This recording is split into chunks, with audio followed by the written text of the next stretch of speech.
आज हम बना रहे हैं बहुत ही जबरदस्त मटर आलू का पुलाव। 2 अदद मैंने आलू लिए हैं, बड़े साइज के आलू थे, इनको मैंने इस तरह से कट कर लिया है। 1 कप जो है छिले हुए मटर हैं। 1 अदद मैंने बड़े साइज का टमाटर लिया है, इसको इस तरह से स्लाइस में कट करा है।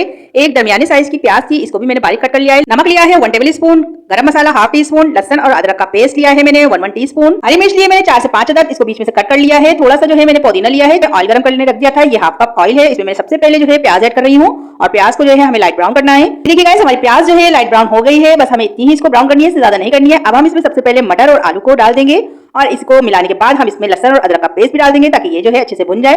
गाइस, बहुत ही सिंपल रेसिपी है और बहुत ही जबरदस्त है, आप लोग इसको जरूर बनाइएगा। अब जो है हम इसमें मसाले भी डाल देंगे जो हमने निकाल के रखे हैं। बहुत ही सिंपल मसाले हैं, ज्यादा हमें इसमें मसाले भी ऐड नहीं करने हैं। मिर्च थी वो हमने कट करके रखी है, वो भी हम इसमें डाल देंगे और अब हम इसको जो है मिक्स करेंगे अच्छी तरह, यानी कि मीडियम टू लो फ्लेम पर हम इसको 1 मिनट इसी तरह भून लेंगे। इसको मीडियम फ्लेम पर भून लिया है। अब जो है हम इसमें पानी डालेंगे। गाइस, आपको दिख रहा होगा वेजिटेबल ने पानी इसका अपना रिलीज कर दिया है। अब मैं इसमें 1 ग्लास पानी डाल रही हूँ। इस पर कवर लगाकर रख दूंगी ताकि जो वेजिटेबल है वो अच्छी तरह गल जाए। फ्लेम को हम मीडियम लो कर देंगे। तो चलिए गाइस, मिलते हैं 5 मिनट बाद। ये देखिए गाइस, 5 मिनट हो गए हैं इसको पकते हुए। आप देख सकते हैं वेजिटेबल में से पानी जो है खत्म हो गया है तकरीबन। दूसरी चीज ऐड कर देंगे, यानी कि टमाटर और पुदीना जो हमने कट करके रखा हुआ है वो हम इसमें डाल देंगे और इसको मिक्स कर लेंगे, क्योंकि हमने पहले ही मसालों को भून लिया था। इस स्टेज पर हमें भूनने की जरूरत नहीं है। अब हम जो है इसमें चावल ऐड करेंगे। गाइस, मैंने आधा किलो चावल लिए थे, ये सेला चावल है। आपको किसी भी तरह के चावल से बना सकते हैं, कोई मसले की बात नहीं है। ये देखिए मैंने चावल डाल दिए हैं, उनको मैंने पहले ही 2 घंटे पहले भिगो दिया था, क्योंकि सेला चावलों को भिगोना जरूरी होता है। और अब मैं इसमें 1 गिलास पानी डाल रही हूँ। आप लोग जो है अपने चावल के हिसाब से पानी इसमें ऐड करिएगा। ये देखिए मैं इसको जो है मिक्स कर रही हूँ अच्छी तरह। और इस स्टेज पर एक दफा नमक भी चेक कर लिएगा, अगर कम लगे तो आप इसमें डाल भी सकते हैं। ये देखिए मैं इसमें कवर लगा रही हूँ